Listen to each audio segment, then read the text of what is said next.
Baik, assalamualaikum warahmatullahi wabarakatuh. Baiklah, di sini kami dari kelompok 5 akan mempresentasikan hasil diskusi kami, yaitu yang berjudul pengertian kepemimpinan dan teori kepemimpinan.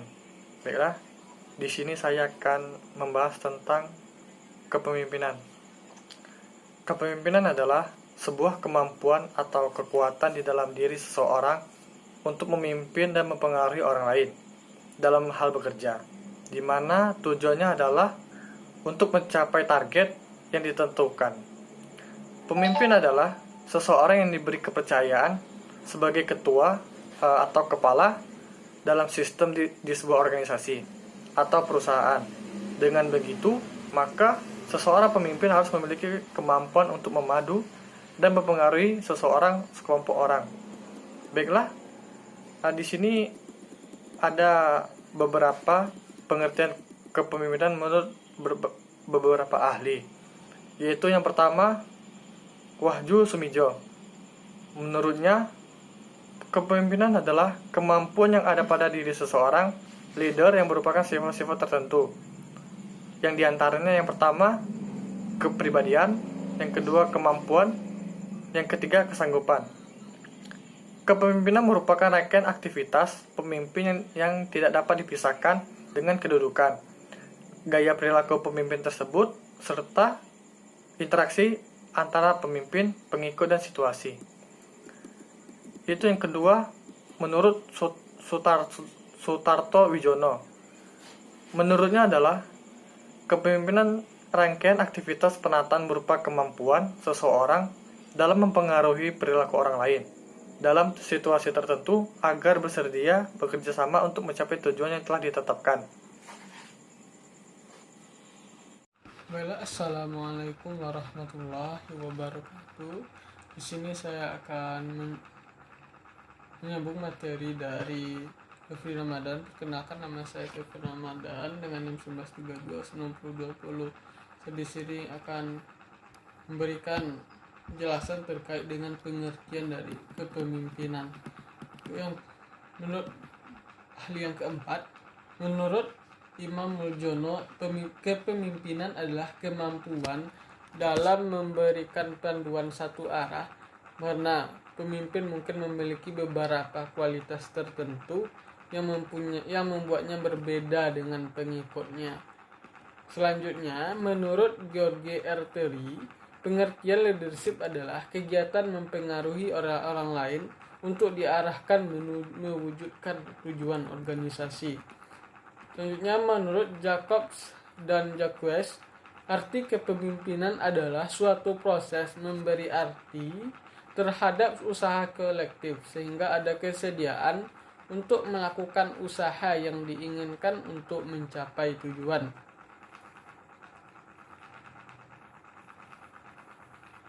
Menurut Hamil dan Kons, pengertian kepemimpinan adalah perilaku seseorang individu dalam memimpin berbagai aktivitas, organisasi, atau kelompok dalam mencapai tujuan bersama. Menurut Charles F. Rounds, arti kepemimpinan adalah proses mempengaruhi berbagai aktivitas sebuah kelompok yang diorganisasikan ke arah pencapaian tujuan.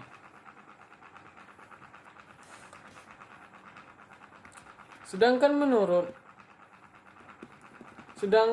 menurut Stockdale dan dalam Yuki di tahun 2010 pada halaman 20 ada beberapa definisi atau batasan kepemimpinan yang telah dikenal sejak 20 tahun terakhir. Yang pertama, kepemimpinan adalah perilaku individu yang mengarahkan kegiatan kelompok menuju tujuan bersama. Yang kedua, kepemimpinan adalah pengaruh instrumental di atas mekanisme kepatuhan dengan arahan rutin organisasi. Yang ketiga, kepemimpinan dilaksanakan ketika seseorang memobilisasi sumber daya instruksional politik, psikologis, dan lainnya sehingga membangkitkan dan melibatkan serta memuaskan motivasi pengikut. Yang keempat, kepemimpinan diwujudkan dalam proses di mana satu atau lebih individu berhasil dalam kelompok dan atau menyadari realitas kehadiran orang lain. Selanjutnya, kepemimpinan adalah proses memberikan tujuan atau arahan yang berarti terhadap suatu kolektif dan menyebabkan orang bersedia mengeluarkan tenaga untuk mencapai tujuan. Kepemimpinan yang efektif dan efisien akan terwujud apabila dijalankan berdasarkan fungsi dan tujuan yang telah ditetapkan. Seorang pemimpin harus menjadi bagian dari situasi kelompok atau organisasi yang dipimpinnya. Itu menurut Nortos tahun 2018.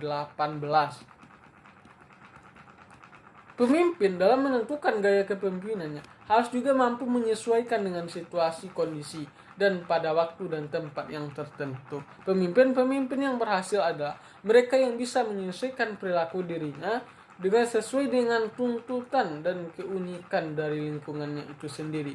Sedangkan menurut Kuswadi dalam bukunya tahun 2004 bahwa kepemimpinan yang kurang pas atau kurang cocok dilaksanakan oleh pemimpin yang kepada pegawainya yang sehingga dapat menurunkan motivasinya, kinerja ataupun kepuasan kerjanya. Senada dengan itu, Winardi mendefinisikan pemimpin adalah seseorang yang karena kecakapan-kecakapan pribadinya dengan atau tanpa pengangkatan resmi dapat mempengaruhi kelompok orang yang dipimpinnya untuk menggerakkan usaha bersama ke arah pencapaian sasaran-sasaran tertentu. Baiklah, itu terkait dengan pengertian kepemimpinan. Kelas sekian materi dari saya. Assalamualaikum warahmatullahi wabarakatuh. Assalamualaikum warahmatullahi wabarakatuh. Saya Ali Septian akan menjelaskan materi tentang teori kepemimpinan. Ada beberapa teori dalam kepemimpinan, yaitu pertama teori sifat. Teori ini lebih menekankan pada aspek kepribadian seperti intelektualisasi, emosi, keadaan fisik atau usia, tinggi dan berat badan, dan sifat-sifat pribadi lainnya. Teori ini memusatkan perhatiannya pada dua aspek perilaku kepemimpinan dan gaya-gaya kepemimpinan. Aspek pertama menekankan pada fungsi-fungsi yang dilakukan pemimpin dalam kelompoknya. Dan kemudian teori situasional atau kontingensi. Teori pendekatan situasional kontingensi menggambarkan bahwa gaya yang digunakan tergantung pada faktor-faktor seperti situasi, tugas, organisasi, dan variabel-variabel lingkungan lainnya. Teori situasional yang terkenal adalah seperti yang pertama Robert Tannenbaum dan Warren Smith, yang kedua Wilder, yang ketiga Hersey dan Blanchard, yang keempat Leader-Member Exchange Theory, yang kelima Patch-Goal Theory, dan yang keenam Participation Model. Kemudian teori yang selanjutnya yaitu teori perilaku. Menggambarkan perilaku spesifik, membedakan pemimpin dan yang bukan pemimpin. Peneliti Ohio mengidentifikasikan terdapat dua kelompok perilaku yang mempengaruhi efektivitas kepemimpinan, yaitu struktur inisiatif dan pertimbangan atau consideration. Faktor consideration menggambarkan hubungan yang sangat hangat antara seorang atasan dan bawahan, adanya saling percaya, kekeluargaan dan penghargaan terhadap gagasan bawahan. Struktur inisiatif menjelaskan bahwa seseorang pemimpin itu mengatur dan menentukan pola organisasi, saluran komunikasi, struktur peran dalam pencapaian tujuan organisasi dan cara pelaksanaannya. Dan kemudian teori yang selanjutnya, teori transformasional. Teori kepemimpinan berkembang menuju ke banyak arah seperti kepemimpinan transformasional. Kepemimpinan transformasional adalah gaya yang digunakan bergantung pada faktor-faktor seperti situasi, karyawan, tugas, organisasi, dan variabel-variabel lingkungan lainnya. Ada 4 unsur yang mendasari kepemimpinan transformasional, yaitu yang pertama karisma, yang kedua inspiration, yang ketiga intelektual stimulation, dan yang ketiga, individual consideration.